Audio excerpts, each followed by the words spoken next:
नमस्कार मित्रांनो, मी PSI रणजित कासले रेड्डी.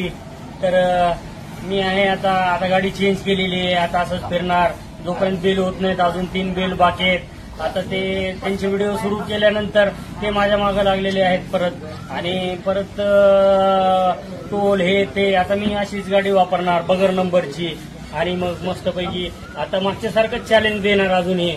आणि मला एक विचारायचं जे की नवनीत सरांनी माझ्यावरती एवढे गुन्हे दाखल केले 4 माझ्या टॅबचं का उत्तर देत नाही तो?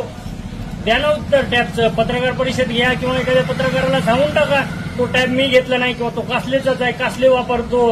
अहो ते टॅब तुम्ही वापरता. त्या गात साहेबाच्या मुलाच्या नावाचं कार्ड त्याच्यामध्ये आणि टॅब वापरतात तुम्ही. मला सगळी माहिती भेटली ना. मी सायबर एक्सपर्ट आहे, लक्षात ठेवा. सगळी माहिती काढू शकतो मी. गेलेले डिलीट झालेले व्हिडिओ सुद्धा मी काढू शकतो. तर नवनीत सर उत्तर द्या. आता मी काही पोलीस अधिकारी नाहीये, आता आम जनता आहे, मी तिथला नागरिक आहे. मला आणि पत्रकारांना उत्तरं पाहिजेत, महाराष्ट्राला उत्तरं पाहिजेत. द्या उत्तरं तुम्ही नवनीत सर. आणि अजून एक मला विचारायचं होतं, टॅबचं झालं. त्याच्यानंतर दुसरा विषय विसरलो मी आता. ठीक आहे.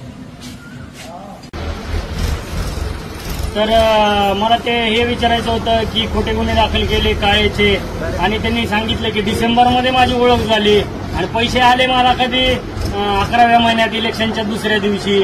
तुम्हाला ते सगळं जमलं नाही. तुम्हाला असं दाखवायचं होतं की ते इलेक्शन झाल्यानंतर पैसे माझ्या अकाउंटला आले. पण बँकेचं स्टेटमेंट आणि बँक इव्हिडन्स कधी हे होत नाही. त्यामुळे चांगले LCBचे बी आहेत तिथं तुम्ही कामात लावा. चांगले अधिकारी घ्या सायबर एक्सपर्टला माझ्यासारखे. आता माझ्यासारखे अधिकारी भेटणार नाही तुम्हाला.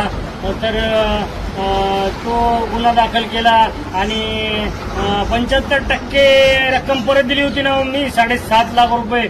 तर 7.5 लाख रुपये दिल्यानंतर माझा प्रामाणिकपणा दिसला नाही का? गुन्हा कसा दाखल झाला?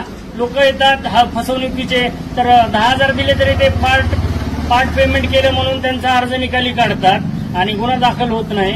आणि मला 2.5 लाखासाठी फसवणुकीचा गुन्हा. काय फसवणूक केली होती मी? 7.5 दिले प्रामाणिक 3 महिन्यात 4 महिन्यात. कुणाचे 2.5 पण दिले असते ना मी. ते कोणाचे होते? धनंजय मुंडेचं. तिथं कनेक्शन होतं. ईव्हीएम पण किती खोटं सांगितलं. मशीन कुठं होत्या? ईव्हीएम ते काय BU ईव्हीएम मशीन लातूरला होत्या. लातूरला काय आल्या हो ईव्हीएम मशीन? त्याचा सुद्धा प्रश्न आहे. ते सुद्धा माहिती घेतोय मी.